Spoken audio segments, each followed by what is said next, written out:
Welcome to Unshakeable Belief, the podcast where we investigate the stories, beliefs, and survival strategies that shape the way we think, feel, lead, and live so we can reconnect with who we were truly created to be. I'm Monica Azoulay, speaker, author, behavior and identity investigator, and the creator of the Reset methodology. If you've ever caught yourself wondering, why do I keep doing this? Why is this so hard to change? Or how did I become this version of myself? You're in the right place. Because around here, we don't judge behavior, we investigate it. Because behavior leaves clues. Let's get started. What has perfectionism cost you? Last week, we asked a different question. We asked what perfectionism was protecting. And if you listened to that episode, I hope you walked away with a little more compassion for yourself. Because perfectionism didn't develop because you were weak. It didn't develop because you were obsessive. And it didn't develop because something was wrong with you. It developed because somewhere along the way, your nervous system learned that being careful created safety. That understanding matters because healing doesn't begin with shame. It begins with curiosity. But today, I want to ask the next question in our investigation. Not what perfectionism protected you from. What has it cost you? Every survival strategy eventually sends us a bill. When a survival strategy first develops, it's brilliant. It helps us adapt. It helps us survive environments that feel unpredictable. It helps us anticipate criticism, avoid conflict, earn approval, stay connected. The problem is that survival strategies rarely leave on their own. They stay long after the environment changes. What once protected us eventually begins limiting us. Now, I don't say that with judgment. I say it with compassion. Because I know what it's like to believe a behavior is helping you while it's quietly taking something from you. There was a time when I genuinely believed perfectionism was making me a better speaker, a better coach, a better leader, a better writer, a more faithful Christian, a better mom, a more responsible person. Preparation matters. Stewardship matters. Excellence matters. But I eventually realized something that completely changed the way I looked at my own life. Excellence was helping me serve people. Perfectionism was trying to protect me. Those aren't the same thing. Excellence asked, how can I honor this assignment? And perfectionism asked, how can I make sure no one finds anything wrong with me? Excellence brought peace, and perfectionism brought pressure. Have you noticed that perfectionism never lets you arrive? You finish the project and your mind immediately starts rewriting it. You receive a compliment and you immediately explain why you didn't deserve it. You accomplish a goal and instead of celebrating, you're already thinking about the next thing that still isn't good enough. The finish line just keeps moving. That's because perfectionism doesn't actually know how to celebrate. It only knows how to evaluate. It scans for flaws. It searches for gaps. It compares. It critiques. It asks, what could I have done better? And because of that, it quietly steals one of God's greatest gifts for you, the ability to enjoy the present moment. If you've spent years chasing perfection, take a pause. Think about the last time you truly celebrated something you accomplished. For many of us, it's incredibly difficult because perfectionism keeps whispering, not yet. There's still more to do. You haven't earned rest. You haven't done enough. The first cost of perfectionism is chronic pressure. Pressure to always improve, pressure to always perform, pressure to always prove yourself and never make a mistake. No human being was designed to live under that kind of weight. As we continue the conversation, I want you to resist the urge to judge yourself. Simply notice. Notice where the pressure shows up. Notice the places where you never seem to feel finished. Notice where peace has quietly been replaced by performance. Because before we can lay perfectionism down, we have to honestly acknowledge what carrying it has been costing us. One of the greatest costs of perfectionism is the opportunities it quietly steals. Most people don't wake up and decide they aren't going to pursue the dream that was placed on their heart. They postpone it just for a while until they know a little more, until they have another certification, until the website is finished, until the house is cleaner, until the kids are older, until life settles down, until they lose the weight, until they have more confidence or they feel ready. The problem is that perfectionism keeps moving the target. Ready becomes more ready. Good becomes better. Finished becomes almost finished. The dream slowly becomes an endless construction project that never opens its doors. I've lived there. Looking back over my life, I see so many opportunities that were delayed. Not because the door wasn't open in front of me, but because I kept trying to become someone who finally felt qualified to walk through it. Perfectionism has a remarkable ability to disguise itself as responsibility. It sounds mature, careful, wise. Sometimes it even sounds spiritual. We tell ourselves we're waiting on God's timing, when, if we're honest, we're really waiting to stop feeling vulnerable. Those are not always the same thing. And there are absolutely seasons when waiting is wise. And there's seasons when preparation is necessary. Discernment matters. But there are moments when fear quietly borrows the language of wisdom. It whispers, just a little longer. One more revision. One more course. One more confirmation. The danger isn't preparation. The danger is believing that preparation can eliminate vulnerability. It can't. Every meaningful assignment will require us to be seen before we feel completely finished. That's true in your marriage, your parenting, your business, your leadership, your ministry. At some point, we all have to decide whether we will continue preparing forever or faithfully step into what we've already been given. Another price of perfectionism is what it does to our relationships. When we're constantly evaluating ourselves, we often begin to evaluate everyone else around us. Not because we're trying to be critical. Our brain has been trained to scan for what isn't right. We become less present, less playful, less available. Instead of enjoying dinner with our family, we're mentally reviewing tomorrow's to-do list. Instead of receiving the compliment, we're explaining why it isn't deserved. And instead of listening, we're rehearsing the next thing we need to accomplish. Perfectionism quietly robs us of presence, and people rarely remember how perfect we were.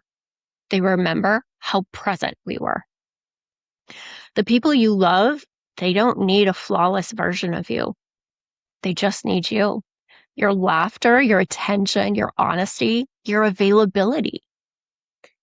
If perfectionism has been costing you presence, I want you to notice that without shame. Awareness is where freedom begins. As you listen today, ask yourself, where has perfectionism been asking me to perform instead of simply showing up? Where has it kept me striving instead of connecting? Where has it convinced me that who I am is less important than how well I perform? We're going to answer these questions together. There's another cost of perfectionism that I don't think we talk about nearly enough: identity. For a long time, I thought that perfectionism only influenced what I did. The truth is, it slowly influenced who I believed I had to become. When perfectionism becomes your strategy for belonging, you stop asking, who am I? And instead, you start asking, who do I need to become so I'll finally be enough? That question is exhausting because there's no finish line. Every room demands a different version of you. Every relationship feels like another performance review. Every accomplishment raises the standard for the next accomplishment. Eventually, you don't even know where the performance ends and where you begin. One of the most painful realizations I had was this. I didn't just hide parts of my story. I hid myself. I edited my personality. I edited my needs, my questions, my struggles. I wanted people to experience a version of me that felt safe to present. But healing has taught me that authenticity is not carelessness. Authenticity is telling the truth about who you are without requiring perfection before you allow yourself to be seen. Perfectionism also changes the way we relate to God. Without realizing it, we can begin treating faith like another performance. We believe good Christians don't struggle. Good Christians don't ask questions. They don't need reassurance. They always trust. Before long, our relationship with God starts looking less like intimacy and more like evaluation. But God has never invited us into flawless performance. He invited us into relationship. And relationships have room for questions, room for growth, room for tears. Relationships have room for imperfect people who keep coming back. That realization changed my understanding of surrender. Surrender is not pretending that fear doesn't exist. Surrender is refusing to let fear become your final authority. It's saying, God, I don't know exactly how this is going to unfold, but I'm willing to take the next faithful step. That's very different from demanding certainty before obedience.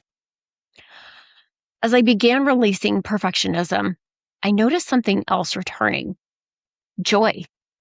Not because life suddenly became easier, because it did not, but because I finally gave myself permission to experience the present instead of constantly grading it. Joy lives in moments that perfectionism often rushes past. Conversations, a sunset, a laugh with your kids, a finished project, a quiet evening, a meaningful prayer. Perfectionism keeps asking, what still needs to improve? And joy quietly asks, can you receive this moment? Maybe today the invitation isn't to become better. Maybe it's to become present. Maybe healing begins when we stop measuring our worth by our performance and start receiving the grace that has been available all along. If that feels unfamiliar, that's okay. New patterns often do. The goal isn't to become someone different overnight. The goal is to begin telling yourself a different truth. You are more than your productivity. You are more than your accomplishments. You are more than your mistakes. You are more than other people's opinions. And you have always been more than perfectionism has allowed you to believe. The question is, now what? Once we've recognized perfectionism, once we've understood what it was protecting, once we've honestly looked at what it has cost us, where do we go from here? I think our natural tendency is to jump straight into fixing it. Make another list, read another book, develop another plan, promise ourselves we'll never do it again. But I don't think healing begins with another promise. I think healing begins with permission. Permission to grieve. Because if perfectionism has been part of your life for years, maybe decades, there's probably something it's taken from you. Dreams you postponed, opportunities you declined, conversations you never had, vacations you couldn't enjoy, pictures you refused to be in, celebrations that you rushed past, relationships where you were physically present but mentally somewhere else, projects that never saw the light of day because they never felt good enough. That deserves to be acknowledged. Not so we stay here, but because healing can't happen while we're pretending that nothing was lost. One of the things I've learned through my own healing is that grief isn't only about losing people. Sometimes we grieve lost years, sometimes old beliefs, sometimes the younger version of ourselves who worked so hard just to feel safe. And sometimes we grieve realizing how much energy we've spent trying to earn something that was never supposed to be earned. Your worth, belonging, love, acceptance, rest. Can I tell you something I wish someone had told me years ago? You were never supposed to perform your way into being worthy. You already were. Long before you accomplished anything, long before you became successful, long before you learned how to hold everything together, long before you became the responsible one or the helper or the achiever, your worth was never dependent on your performance. But when we don't believe that, perfectionism becomes our attempt to prove what was never ours to prove. And that's exhausting. So this week, I don't want to give you a challenge. I want to give you an invitation. The next time you notice perfectionism showing up, just pause. Not to criticize yourself, not to force yourself to change. Just pause. Take a breath and ask yourself, what am I trying to protect right now? You already know that question. We've been asking it all month. But today, ask a second question. What is this protection costing me? Maybe it's costing you peace, connection, sleep, confidence, joy, opportunities, the courage to finally begin. Just notice, because awareness creates choice, and choice creates freedom. I also want you to practice something this week that might feel incredibly uncomfortable. Celebrate something before your mind tells you what's still wrong with it. Maybe you finished a project. Maybe you finally had the conversation. Maybe you walked when you didn't feel like it. Maybe you rested without earning it. Maybe you asked for help. Maybe all you did today was refuse to quit. Celebrate that. Because perfectionism has trained us to overlook progress while obsessing over imperfections. Healing teaches us to recognize growth. And one of the greatest gifts you can give your nervous system is evidence that enough actually exists. Enough effort, enough courage, enough healing for today, enough progress for today, enough grace. Enough. Not because everything is finished, but because today is complete.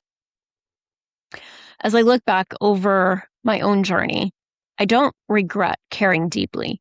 I don't regret preparing well. I don't regret pursuing excellence. Those things are still important to me. What I regret is believing that excellence could protect me from being human, because it couldn't. No amount of preparation prevented criticism. No amount of achievement removed insecurity overnight. And no amount of success erased every old belief. Healing came from somewhere completely different. It came from telling myself the truth. It came from recognizing that behavior leaves clues. It came from replacing shame with curiosity and from understanding that survival strategies are not identities. It came from trusting that God wasn't asking me to become perfect. He was inviting me to become present. present with him, present with the people I love, present with my own story, present enough to stop running from the parts of myself that still needed compassion. That's where freedom began. Not in becoming flawless, but in becoming honest. Next week, we're going to finish the series. We've recognized perfectionism. We've investigated what it was protecting. We've counted the cost. Now we're going to answer the question everyone has been waiting for. How do we actually leave it behind?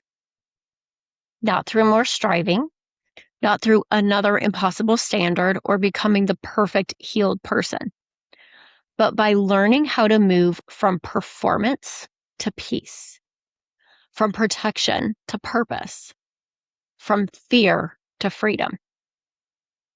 If today's episode resonated with you, and if someone came to mind while you were listening, someone who carries impossible expectations, someone who never feels like they're enough, someone who keeps waiting until everything is perfect before they begin, would you share this episode with them?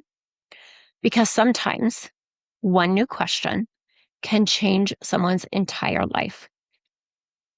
Until next time, remember, behavior leaves clues, curiosity replaces shame, and you were made for more. If today's episode resonated with you, I want to invite you to take the next step. Understanding your patterns is powerful, but lasting transformation happens when you begin putting that understanding into practice. That's exactly why I created Return to Herself. Beginning October 5th, this live 4-week coaching experience is designed to help you move beyond simply recognizing your survival strategies and begin reconnecting with the woman you've always been beneath the pressure, perfectionism, and expectations. If you're ready to stop surviving and start living with greater clarity, confidence, and intention, I'd love to have you join us. You'll find all the details and registration information in the show notes.